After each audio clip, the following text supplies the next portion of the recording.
Sungai Kerit pun kering. Ingat ya, tidak ada berkat yang kekal. Pokoknya kalau sifatnya material, nggak ada yang kekal. Udah gitu aja. Everything you enjoy, segala sesuatu yang panca indera Anda bisa nikmati, semua itu sementara. Yang kekal itu adalah yang bukan diberikan pada panca indera, tapi pada hati dan roh kita.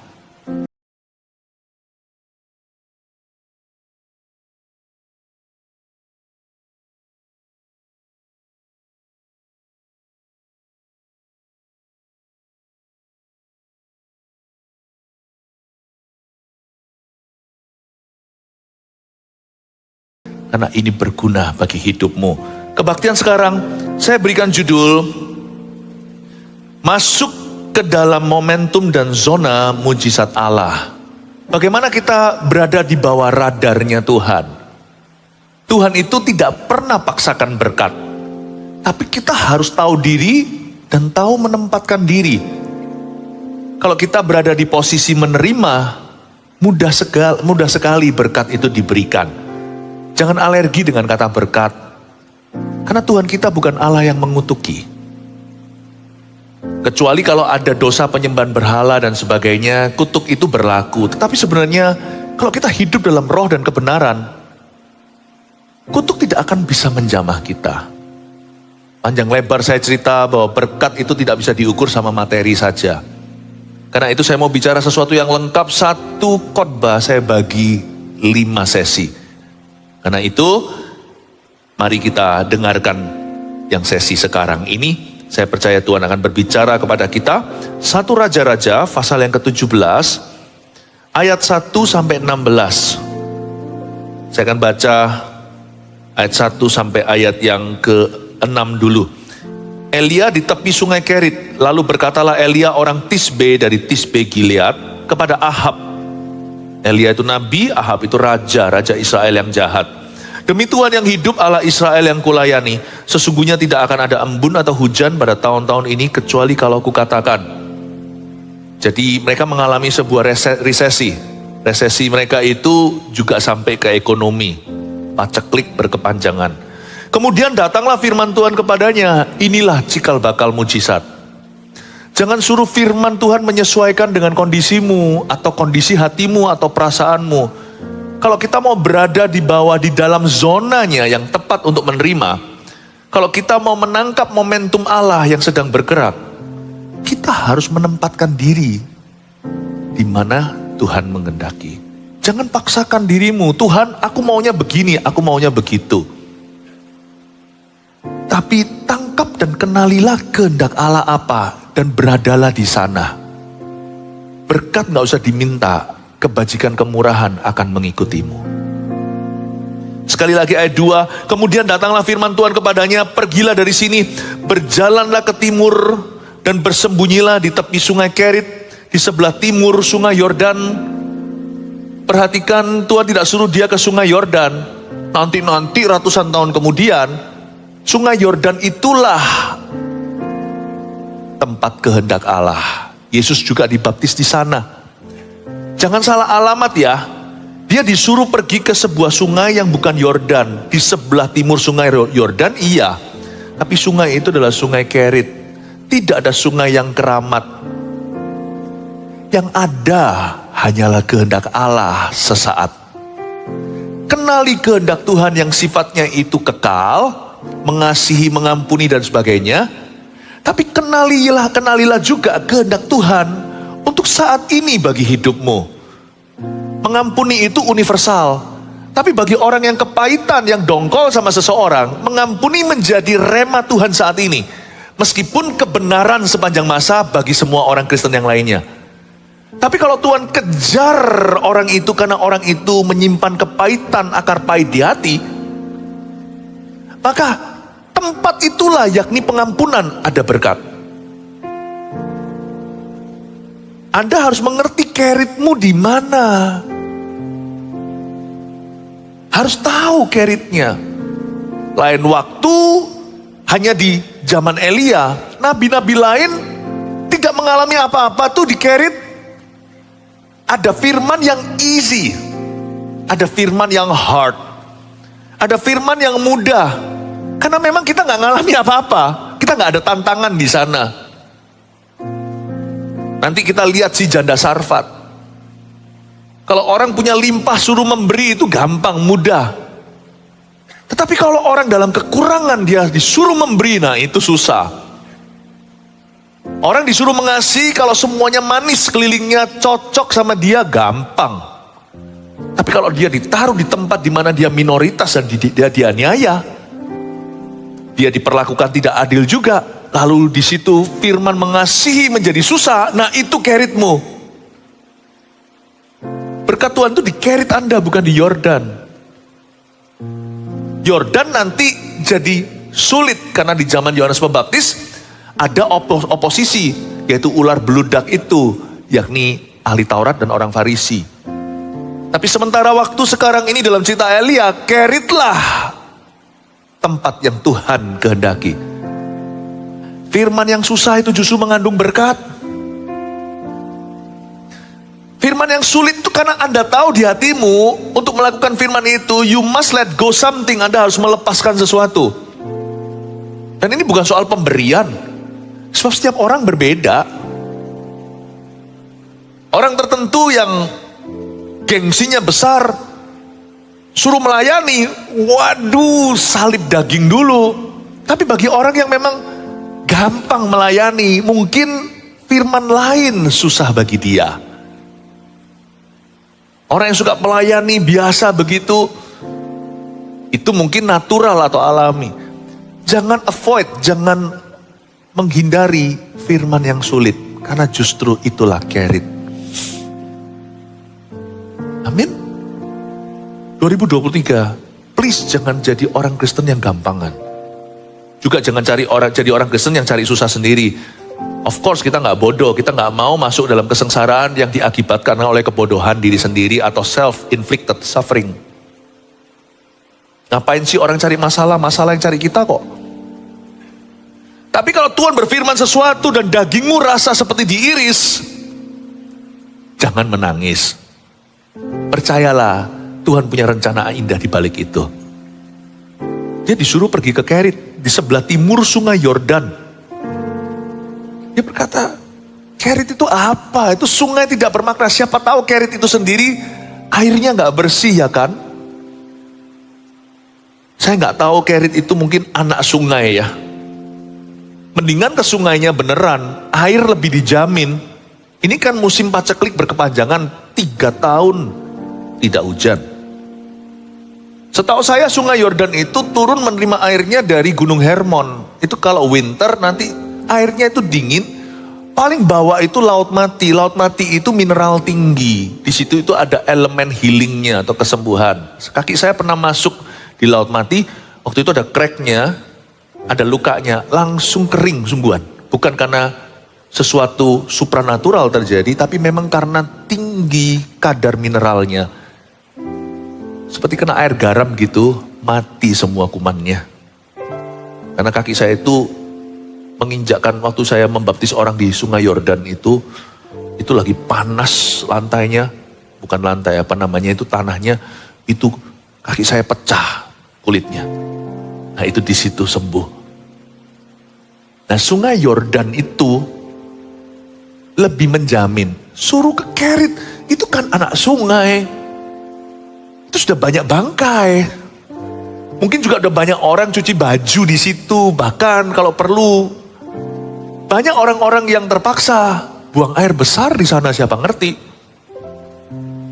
Aduh Tuhan, kenapa kau pimpin aku ke sungai yang tidak berarti? Jangan pernah berkata tuntunan Tuhan tidak berarti. Telusuri dulu, sebab di balik keritmu itu ada berkat nanti.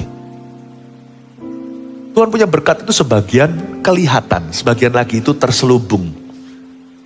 Sebagian kelihatan, tinggal percaya, tinggal terima, tapi sebagian lagi butuh ketaatan atau langkah berikutnya. Dan untuk taat itu, kadang-kadang kita diperhadapkan dengan logika kita sendiri. Misalnya mengampuni, kok enak dia gak berubah, aku ampuni terus kan aku diinjak. Gak bisa dong pastor, ada pembelaan diri. Kalau begini dulu terus kan jadi orang yang tidak dihargai.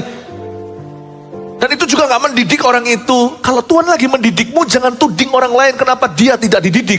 Kalau Tuhan sedang mendidikmu, konsentrasi pada dirimu. Firman itu susah ketika Tuhan suruh kita diam saja dan taat. Lalu di ayat itu engkau dapat minum dari sungai itu, ayat 4. Dan burung-burung gagak telah kuperintahkan untuk memberi makan engkau di sana. Garis bawahi kata di sana.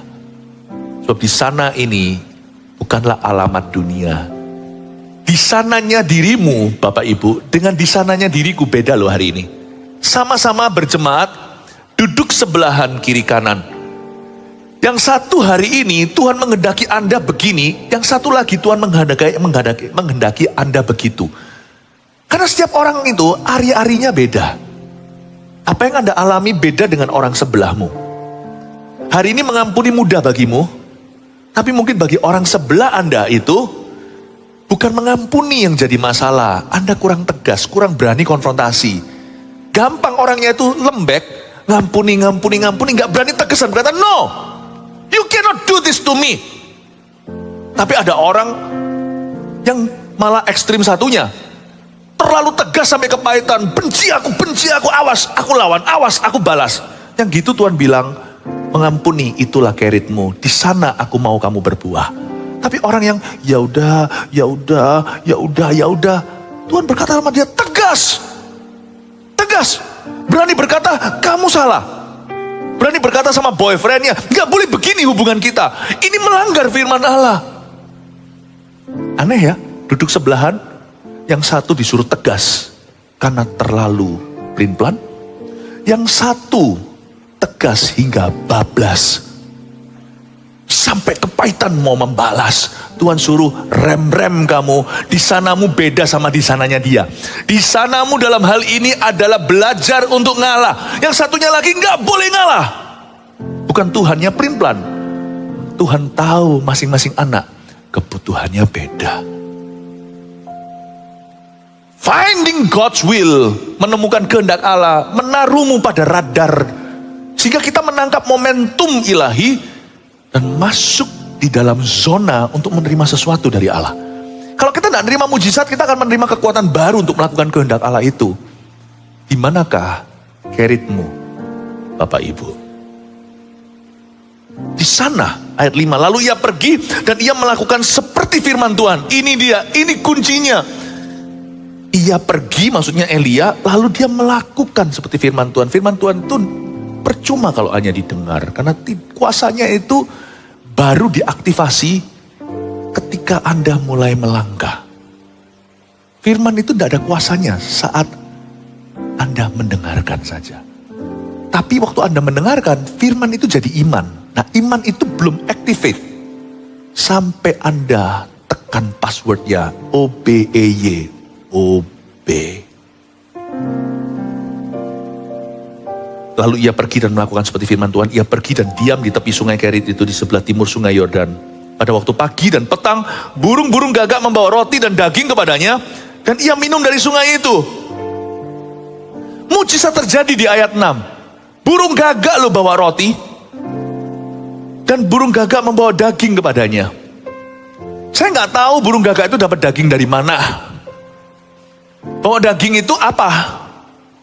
Saya percaya daging itu sudah dipotong sama Tuhan per 150 graman. Udah dipotongin. Nggak mungkin kan dia bawa daging itu burung gagak langsung bawa lembunya. Tuhan itu ajaib. Ada berkat yang tidak perlu Anda persiapkan. Burung pipit di udara dia pelihara. Bunga di padang dia hiasi. Anda tidak perlu merajutnya, menenunnya. Anda tidak perlu mengumpulkan berkat itu. Allah berikan cuma-cuma ada berkat yang Tuhan sudah potong-potongi. Dan Tuhan sudah rantangkan. Tinggal Anda terima gitu. Jangan sok, kita nggak boleh sombong. Semua itu harus dengan usahaku. Belajar. Ada berkat itu yang tidak perlu kau usahakan. Belajar untuk berkata thank you. Jangan kita itu punya hubungan sama Tuhan itu legalistik.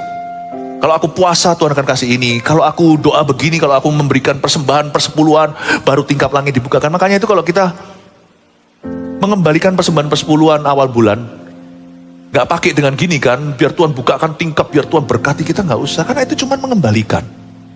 Humble aja cuman mengakui all by your grace, ini cuman kembalikan sebagai disiplin rohaniku agar mamon bukan menjadi Tuhan. Ada berkat itu yang cuman sekedar say thank you, cukup, titik, jangan ditambah, jangan kasih koma. Tapi ada berkat juga yang Tuhan tidak berikan langsung mentahan. Atau lebih tepatnya malah mentah. Tuhan suruh kita mengelola. Coba Anda baca lagi ayat 6 ya. Ketika dia menemukan keritnya dulu ya. Jadi jangan sampai salah lokasi. Jangan salah lokasi. Setelah lokasimu benar, sudah berada di zona untuk menerima, masuk ke momentum ilahi, berada di poros kehendak Allah, dan berkat Tuhan terbagi jadi dua. Anda harus punya roh untuk bisa membeda-bedakan. Karunia membeda-bedakan roh itu bukan cuma membedakan, oh yang bicara itu setan. Oh ini adalah manifestasi bukan dari Roh Kudus. Oh ini orangnya cari perhatian, bukan hanya itu. Tapi juga berfungsi berguna untuk kehidupan sehari-hari. Karunia membeda-bedakan roh bisa membuat kita tahu yang ini berkat fungsinya apa. Dan bagaimana kita harus menerimanya. Pada waktu pagi dan petang, burung-burung gagak membawa roti dan daging kepadanya. Tuhan kasih begitu aja. Saya nggak tahu rotinya itu sudah dilapisi selai atau tidak. Atau roti itu gimana? Roti kan nggak mungkin gandum tanaman. Tapi sudah jadi tuh roti. Saya nggak tahu mujizat itu dari mana, no teori. Saya sempat loh dulu taruh rasa curiga. Siapa tahu roti itu dicuri dari istana. Burung gagak itu kan suka mencuri, tapi kalau Tuhan yang perintahkan, sumbernya benar. Karena Tuhan itu yang memberikan perintah dalam 10 perintahnya, jangan mencuri. Gak mungkin Tuhan itu double standar. Lalu Tuhan panggil gagak, gak sini, curilah. Gak mungkin, dia yang melarang kita mencuri, gak mungkin suruh gagak mencuri. Jadi kecurigaan saya langsung drop out. Saya rasa roti itu ciptaan mujizat. Dari yang tidak ada menjadi ada. Gak mungkin Tuhan itu suruh gagak mencuri. Saya paling benci sama gagak. Dulu waktu saya sekolah, sampah saya diobrak-abrik sama dia. Gagak sama rakun waktu saya itu sekolah di Kanada. Waduh, itu kalau orang... Waduh, sebentar lagi saya harus bersih-bersih itu. Bau lagi itu sampah dibuka sama dia. Tuhan pakai hewan yang menjengkelkan untuk menunjukkan. Kalau Tuhan berniat memberkatimu, orang yang menjengkelkanmu pun akan datang mengakui dan memberkatimu. Musuh orang itu pun akan didamaikan dengan dia. Kalau Tuhan pakai burung merpati itu burung tren-trenan, orang bisa bilang itu bukan Tuhan. Dia pakai surat segalanya dari dulu kan jadi tukang pos. Orang bisa berkata, itu latihan. Kalau anjing disuruh baring. Kadang-kadang kalau saya lihat di TikTok, anjing bisa melakukan ini itu, seolah-olah dia itu responsif. Saya juga ada rasa curiga, apakah itu memang sudah dilatih, tapi dibuat skenario seolah-olah anjing itu lucu begitu, saya nggak tahu ya. Saya ini orangnya sebenarnya skeptis. Tapi kalau kucing, dia bisa melakukan perintahmu, nah itu baru sesuatu.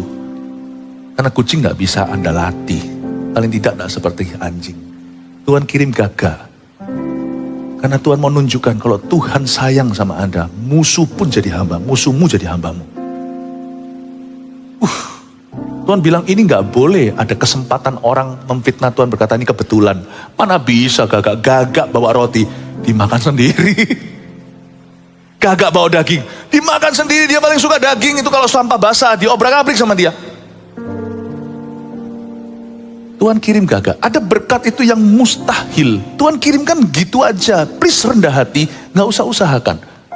Gak usah berkata nanti kalau begini begitu, kalau Anda punya perlu, minta aja sama Bapakmu. Bapak itu dengan senang hati memberikan tanpa mengungkit-ungkit. Meskipun Anda banyak dosanya, mungkin kita banyak dosanya maksudnya. Meskipun kita rasa kita gak layak, ya sudahlah. Pokoknya kita datang dengan humility, dengan rendah hati, dan ngaku aja apa adanya sama Tuhan. Jangan takut, buka mulut dan berkata, Lord I need this. Ngomong aja. Sebab kekristenan itu bukan agama yang berisi sekedar peraturan. Kekristenan itu hubungan. Jadi ada akses ke Tuhan. Orang berdosa pun dikasih akses loh sama Tuhan.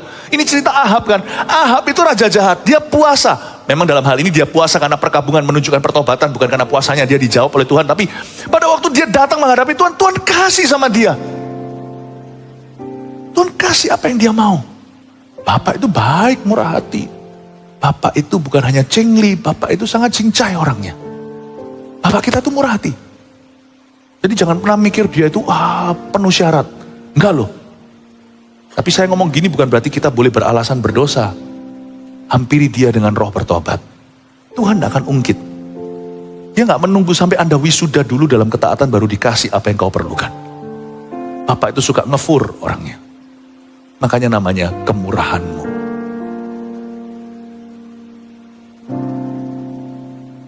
Tapi ada berkat kedua. Kalau kita sudah berada di kerit atau berada di wilayah zona yang Tuhan inginkan. Loh gini, kalau kita hidup dalam dosa dan sengaja, ya sih memang kita semua orang berdosa, tapi ada orang yang active listening, itu lain. Jangan suruh Tuhan berkatilah. Tempatmu salah. Tempat Anda salah. Postur Anda itu tidak betul. Mau tahu kenapa hidung kita diciptakan lubangnya ke bawah? Udah tahu jawabannya. Kalau hujan, hidung kita lubang ke atas, keselak semua. Tuhan tuh gak pernah ciptakan kita tuh salah posisi. Gak pernah salah lokasi lubang hidung itu ke bawah. Kalau enggak, dia akan salah fungsi. Anda dan saya mau menerima berkatnya, bahkan mujizatnya, posisimu harus betul. Orang sombong ditentang Tuhan. Jadi jangan menyombongkan diri lalu minta berkat Tuhan. Diketawain sama Tuhan. Kalau sampai masih ada berkat hidupmu, itu sisa-sisa berkat. Ketika engkau rendah hati dulu diangkat itu. Sekarang kalau Anda menyombongkan diri, siap-siap sekalipun masih ada leftover blessing, sisa-sisa berkat itu, setahun, 2 tahun, 3 tahun ke depan, Anda bisa ekspektasi hukuman. Karena Allah menentang orang yang congkak. Jangan suruh Tuhan memberkati yang dia tidak pesan. Kalau saya pesan nasi goreng di restoran Anda, dikeluarkan mie kuah. Ya saya pasti juga murah hatilah, mungkin lagi rame, saya pasti bayar. Tapi kalau setelah itu saya minta lagi mie goreng, dikasih gado-gado. Lama-lama ini nantang ya. Makanya ada pepatah, jangan mencobai Tuhan kan. Oke, saya minta es teh manis, dikeluarkan bir. Lalu semua tabnya, semua bilnya dikeluarkan. Saya berkata, aku gak mau bayar. Atau mungkin saya bayar, gitu-gitu saya pasti bayar lah. Saya pasti bayar. Saya kasihan pasti. Tapi saya pasti akan memberitahu sama manajernya, Pak ini tolong diperbaiki loh Pak, ini nanti semua pelanggan Anda hilang. Kalau Tuhan gak akan bayar. Bukan Tuhan pelit, enggak, Tuhan itu tegas. No. You sin. I can't bless you. Loh, tapi aku masih punya berkat materi kok. Materi itu tidak menjadi takaran berkat yang terbaik. Karena materi itu bisa habis. Amin. Lihat ya, ada berkat Tuhan di sini ya, saya tunjukkan dia. Berkat Tuhan yang pertama supranatural kan. Dia membawa roti dan daging padanya. Dan lalu gagak itu bawa aqua, betul ya? Udah baca. Dia gagak itu membawa roti dan daging, tapi dia minum dari sungai itu. Gagak gak ada urusan dengan departemen minuman. Mungkin kalau Elianya malas dan berkata, Gagak, kenapa kamu cuma bawain makanan? Keseret nih nanti kalau saya gak minum. Ayo pergi, ambilkan air. Gagaknya bisa kasih dia wajah masam begini. Tuhan gak suruh kok. Banyak orang Kristen tuh salah paham sama Tuhan. Ada berkat yang kita koar-koar dan teriak-teriak, berseru-seru, sampai jengking-jengking menangis, sampai menoreh-noreh diri seperti Nabi Baal 450 itu. Kenapa kau tidak berkati? Karena air ada di depanmu. Kelolalah sendiri. Kelola sendiri. Ada berkat yang Tuhan tidak berikan lagi karena sudah ada dalam jangkauanmu secara alami. Mungkin kerit itu kotor, ya disuling lah. Cara suling zaman dulu mungkin ya misalkan dia pakai kain gitu, air kotornya itu biar hilang, lalu nanti kain lagi berlapis-lapis. Ya itu cara primitif, sekarang kan teknologi. Sampai air itu kelihatan jernih. Jernih pun bahaya nih. Mungkin Elia merasa jernih pun kurang. Dia panasi ya kan. Pakai kayu gitu ditaruh di sana. Dikirbat kayak atau gimana dipanasin. Setelah dipanasin di situ, dia lihat lagi sampai mendidih, dia baru minum. Jangan repoti Tuhan. Tuhan gak repot sih, tapi Tuhan tidak pernah membesarkan anak manja. Itu kamu kelola. Jangan minta lebih. 5 roti 2 ikanmu itu syukuri dulu. Tapi saya percaya waktu Elia meminumnya, karena itu zaman banyak kematian, karena itu kelaparan berkepanjangan, pasti ada banyak bangkai-bangkai yang ada di seputar sungai. Sungai itu kan gitu, banyak hewan minum air terakhir, paham maksud saya? Sehingga rusa ada di sana, mungkin di sana ada krokodil, ada buaya, nggak tahu ya, itu hewan Timur Tengah apa aja di sana. Jadi itu pasti ada banyak kumannya. Nah disinilah tanggung jawab Tuhan, yaitu waktu dia suling sebaik-baiknya, pasti ada racun tetap dalam air itu. Tapi masuk ke perut Elia, Tuhan hardik semua kuman di dalamnya. Gak pernah ada cerita ayat 7, Elia keracunan cari norit. Ada berkat yang Tuhan tidak tunjukkan, supranatural terjadi waktu Anda lakukan bagianmu secara alami. Paham maksud saya Bapak Ibu? Zona mujizat Allah itu tidak semua mujizat yang terjadi. Ada namanya responsibility. Itu pun ada mujizat-mujizat kecil yang luput dari perhatianmu. Tidak tertangkap rada kamera 2 bola mata. Tidak bisa Anda lihat, Allah bekerja diam-diam melindungimu. Andai kata mata roh kita bisa dibuka, kita akan lihat berkali-kali kita itu diluputkan. Malaikat kita yang babak belur. Andai kata kita bisa dibukakan. Makanya itu orang Kristen gak boleh mengeluh. Lebih banyak yang Allah lakukan yang tidak kau ketahui, daripada yang Anda keluhkan Tuhan belum berbuat dalam hidupmu. Semua fitnahan itu tidak mungkin akan bisa mendekati takaran kemurahan yang diberikan tanpa kau sadari. Saya gak berani ngeluh sama Tuhan. Kalau sampai Tuhan buka buku, hitung-hitungan sama saya, kembaliannya banyak, saya gak bisa kembalikan. Makanya saya nggak berani mengeluhkan sesuatu yang saya nggak miliki. Tuhan nanti akan buka buku. Harusnya kamu mati di sini. Harusnya di sini kamu ngalami gini. Harusnya kamu di sini keracunan. Harusnya begitu. Aku luputkan semua. Sini malaikat ditunjukkan babak belurnya gara-gara saya. Saya tidak berani tuntut Tuhan di pengadilan. Kalau Tuhan tuntut kembali, mati aku. Orang yang berani nuntut orang di pengadilan siap dituntut kembali. Sebenarnya orang yang suka membunuh karakter seseorang, merusak namanya. Kalau ada orang berani mengucapkan, melontarkan tuduhan kepadamu, itu ada hukumnya. Kalau dia nggak bisa buktikan, itu bisa dituntut kembali orang itu pencemaran. Betul kan? Sama manusia aja kita tahu kok lawan kita siapa, lihat-lihat. Melawan Tuhan. Gak berani saya. Makanya saya gak berani kepahitan. You know our God is underrated. Allah kita itu terlalu underrated. Problema kita itu terlalu overrated. Problema kita itu lebih gede dari realitanya. Dari aslinya, kita itu merasa itu lebih besar. Tuhan selalu terasa lebih kecil karena manusia itu kurang bersyukur. Makanya hati-hati Bapak Ibu.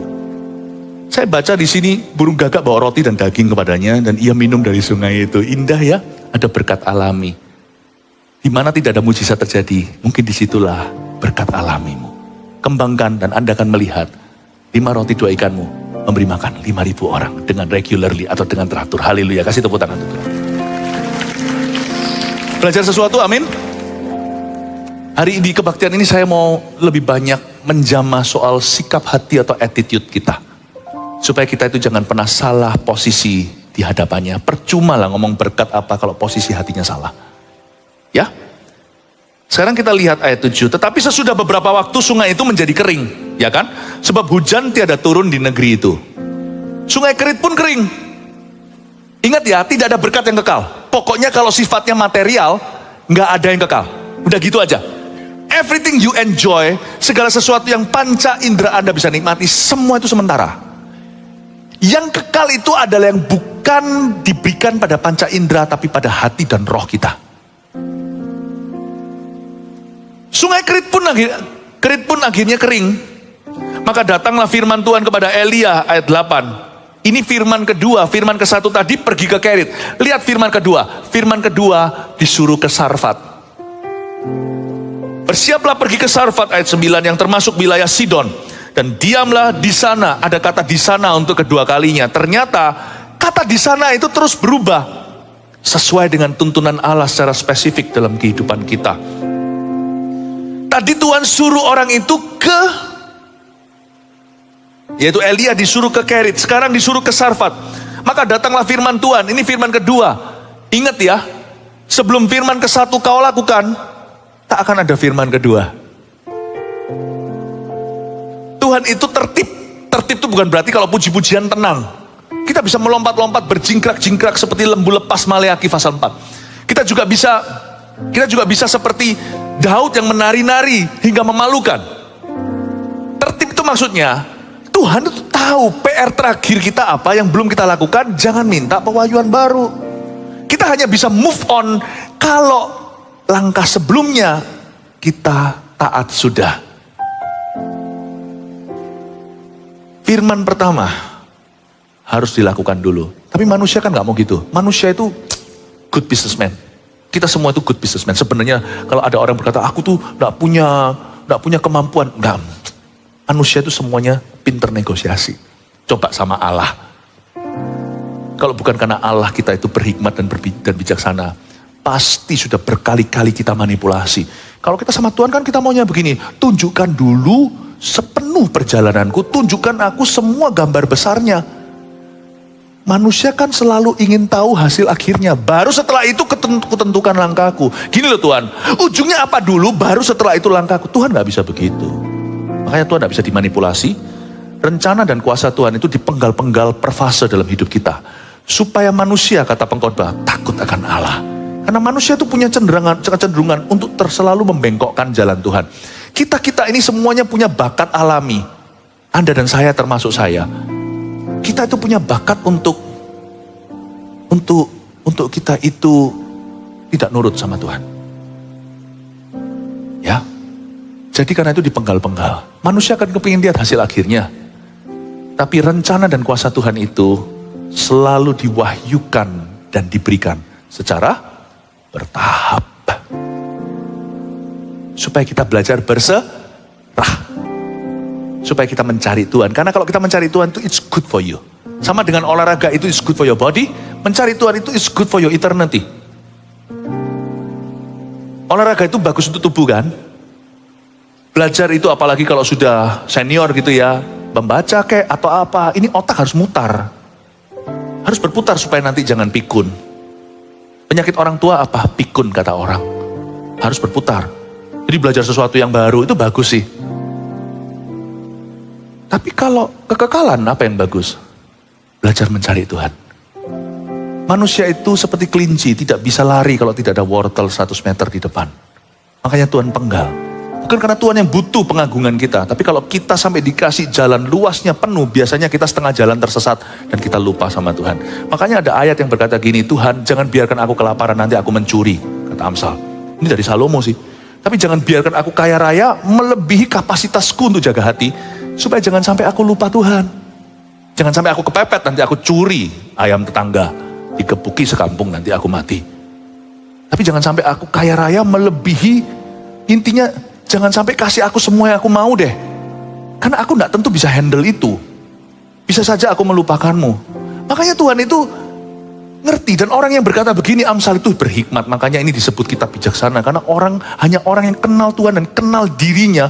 Kenal kumat-kumatannya di mana. Kenal batasnya yang bisa berdoa demikian. Give me, berikan padaku apa yang pas untukku hari ini. Dan beriku karunia untuk membeda-bedakan roh, untuk tahu yang mana berkat supranatural.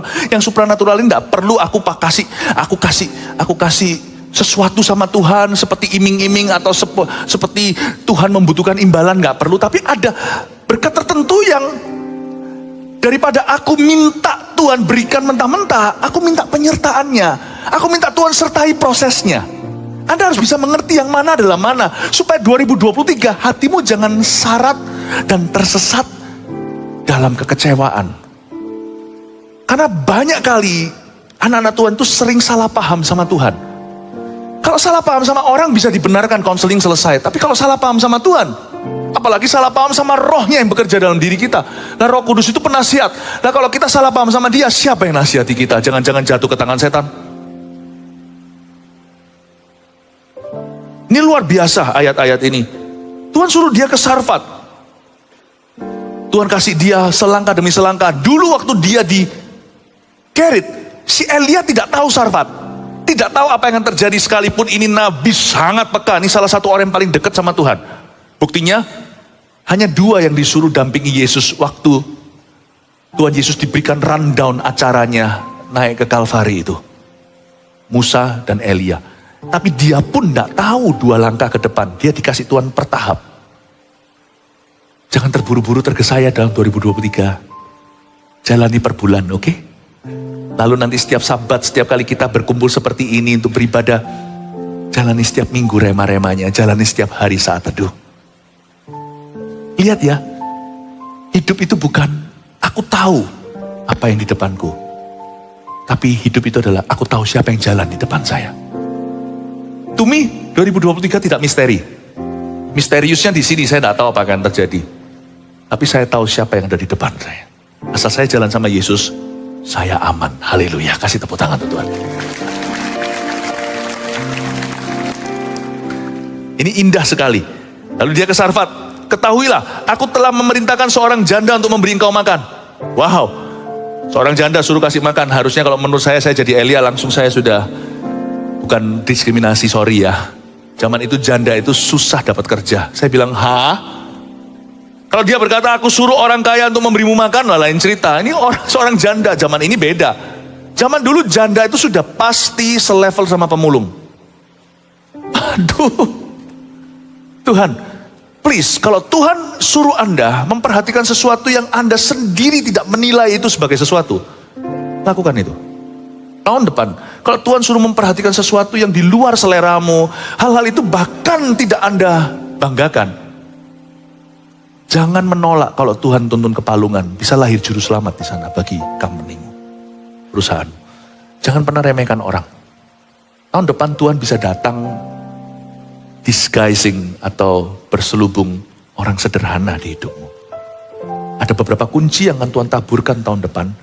Yang membuatmu kalau lulus ujian, Anda akan masuk dalam zona dan momentumnya. Be very careful. Karena itu, miliki hati yang rendah hati, miliki hati yang dengar-dengaran dengan Allah. Jangan sampai nanti yang mengetuk pintu itu, kamu, aku doa untuk suatu yang besar, kamu. Anda tidak akan mengerti, kamu itu yang kau hina, itu kunci kemenanganmu. Saya berbicara dengan nubuatan, saya merasa di ibadah ini saya seperti ada prophetic spirit, bukan hanya pengajaran. Sebuah cerita tentang Daud pada waktu di Siklak, istri, anak, dan semua 600 pegawai, orang-orang yang tentaranya semua dirampas sama orang Amalek. Anda tahu nggak? Waktu Daud kejar mereka nggak tahu kemana, kan nggak ada intelnya. Semua mereka lagi perang, lalu tiba-tiba pulang udah runyam. Waktu dia pergi mana-mana dia lihat satu orang tergeletak, diambil sama dia orang itu, orang Mesir kalau nggak salah. Semua pegawainya berkata, janganlah, kita ini lagi cari istri anak kita. Sampai Daud itu mau dirajam. Saking pahitnya hatinya. Daud kok bisa belanin turun kuda, rawat orang itu, kasih minum. Semua rakyatnya berkata, ngawur nih raja, gembala kita ini apa hikmatnya? Bukannya kita harus kejar pumpung, masih matahari belum terbenam. Siapa tahu orang itu, Daud mengutamakan kemanusiaan pada saat dia sendiri tidak diperlakukan seperti manusia. Amalek rampas rumah tangganya, seolah-olah mereka itu bak hewan. Dia turun minumkan. Ternyata itu adalah pegawai yang dibiarin mati. Properti yang tidak berguna lagi. Pegawainya, bekas pegawainya, Amalek yang rampas rumah mereka. Ternyata dia tahu rahasianya, kemana bosnya pergi dan biasa berkemah. Ya ampun, semua mereka geleng-geleng kepala. Memang dia Raja Daud, orang yang berkenan kepada Allah, hikmatnya tak terselami seperti Allah yang dia sembah. Ternyata baru ketahuan di mana. Coba mereka berkata, kamu orang Mesir, beda juga ras agama dengan kita, beda semuanya. Udah, lu mati. Emangnya gue peduli, lain hari kalau aku punya waktu, aku akan gubris kamu. Sekarang, aku sendiri kepepet masalah kok, let's go. Dia akan cari sampai matahari terbenam, sampai sapi pulang ke rumah. Sampai sapi pulang kandang pun, semua anak istrinya akan mati di tangan musuh. Waktu saya sudah habis, saya tidak sesuai rencana dengan poin-poin yang saya siapkan, tapi poinnya tetap saya keluarkan. Tapi ada banyak sekali pewahyuan di ayat berikutnya ini yang dahsyat sekali, tapi saya rasa saya sudah tidak ada waktu lagi untuk menjelaskan sepengizinan Allah. Termasuk bagaimana si janda Sarfat itu diuji Tuhan sebelum memperoleh mujizatnya. Orang ini tahu bahwa itu adalah makanan terakhirnya, kayu bakar terakhir yang dia pungut. Kok bisa gitu janda ini? Apa yang saya tidak bisa sampaikan sini nanti Tuhan izinkan saya sampaikan di saat teduh. Enaknya gitu ada 2 platform. Saya selesaikan nanti ya. Saya selesai sampai sini aja. Yaitu sampai cerita Elias. Jandanya nanti saya ceritain kemudian di saat teduh bersama. Oh haleluya. Siapa diberkati Tuhan? Oke, kita lihat ini. Pokoknya keluarin aja semua gak apa-apa. Masuk ke dalam momentum dan zona mujizat Allah. Di mana Tuhan kehendaki kita, di situ ada mujizat Allah. Nah pertanyaannya, kita tahu nggak apa kehendak Allah di hidup kita? Jangan nantang sorga, jangan lari dari panggilan. 2, tetap berusaha dan melayani, itulah momentum Allah. Itu loh janda Sarfat, saya kasih bocoran, nanti saya jelaskan lain hari. Janda Sarfat itu udah tahu mau mati, tetap pungut kayu. Kalau orang lain pasti, aku sedih, duduk sendiri, ambil tali, mau bunuh diri, talinya putus, nggak jadi mampus. Tapi janda ini, nomor 2 ini yang saya tidak sempat jelaskan. Janda itu tetap kerja. Hebat nggak? Hebat nggak? Kalau kita kan cepat putus asa, lihat ya, dengar ya. Simpel aja dalam kata-kata hikmat ini pasti terangkum semua. Yang pasti satu hal ini pasti sudah nggak perlu diuji lagi. Tidak ada berkat dalam menyerah. Mana ada? Oh ada, semua kita ini kan dipersenjatai kan. Selengkap senjata Allah kan. Ketopong keselamatan, baju sirah, keadilan, perisai iman, pedang roh, kaki kerelaan untuk memberitakan damai sejahtera. Ada satu bagian tubuh yang tidak dilindungi. Gak ada namanya punggung kemuliaan. Gak ada punggung kemuliaan.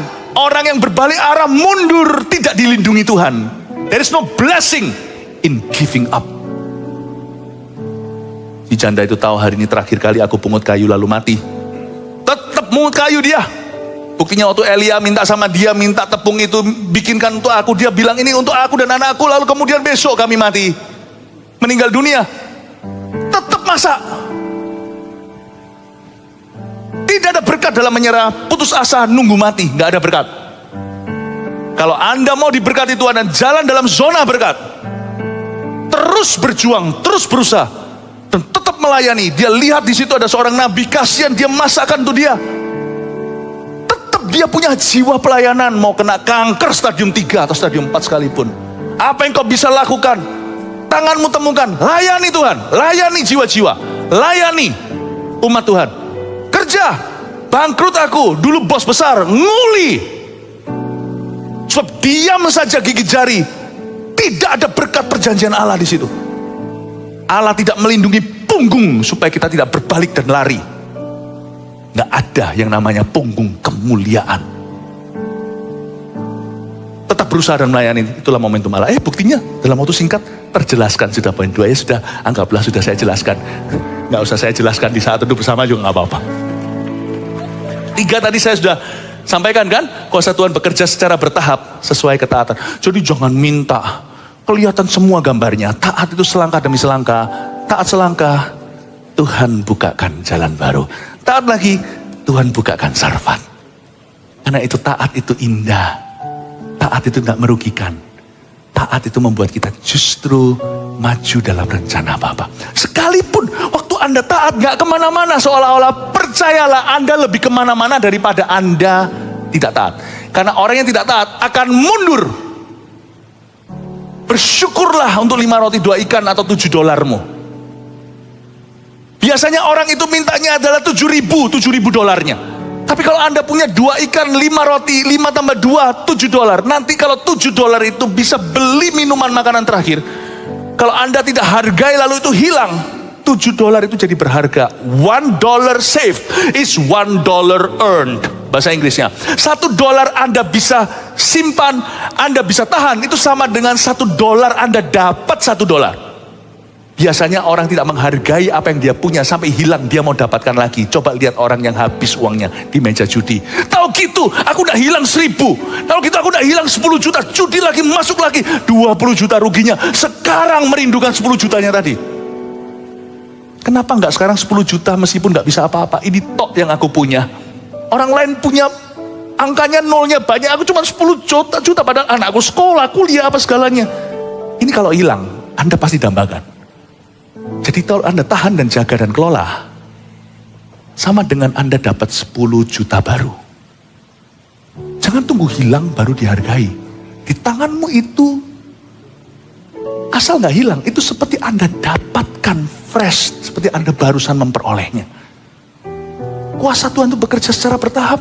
Sekalipun kelihatannya kita itu nggak kemana-mana, asal taat, kita kemana-mana. Soalnya orang yang nggak taat, nanti dia akan merindukan saat dia nggak kemana-mana itu. Aku mau di situ lagi, aku mau kembali, aku mau makan di rumah bapakku. Di sini aku makan ampas babi, di situ aku punya pakaian. Nggak usah mikir pakaian pangeran. Dia punya pakaian aja, di sini kedinginan, dan di sini juga aku kelaparan. Pegawai-pegawai papaku loh makannya itu meskipun mereka itu makannya biasa sederhana tapi kenyang semua. Lihat tadi. Sang tuan muda dulu nak menghargai apa yang dia punya, dia mau lebih. Aku minta harta papa. Waktu dia kehilangan semuanya, aku happy ya. Dulu di situ tuh aku happy. Belum dapat harta papa, aku sudah happy. Gak taat itu lebih kemana-mana daripada gak taat. Sorry salah ngomong. Taat itu lebih gak kemana. Ya apa sih? Menguji Anda perhatikan gak? Taat itu lebih kemana-mana daripada gak taat. Jauh lebih kemana-mana, sekalipun Anda tidak kemana-mana. Taat itu lebih kemana-mana daripada nggak taat. So stay where you are. Be still and know that I am God in your life. Diamlah dan ketahuilah bahwa aku adalah Tuhan. Bersyukurlah untuk pekerjaan Anda. Kelolalah dengan baik dan percayalah Tuhan akan memberikan pertumbuhan tahun depan. Haleluya, come on. Pulanglah membawa berkat yang tidak kau usahakan dari Allah Bapa. Penyertaan dari Immanuel Yesus Kristus Allah beserta. Pengurapan dari Roh Kudus yang menuntunmu dalam setiap bidang usaha dan di dalam keluarga untuk membedakan berkat dan cara kerja Tuhan. Biarkan urapan ini turun ke atas hidupmu sekarang juga. Bawalah pulang dengan damai sejahtera. Dalam nama Yesus, haleluya, yang menerima katakan amin. Selamat siang, Tuhan memberkati.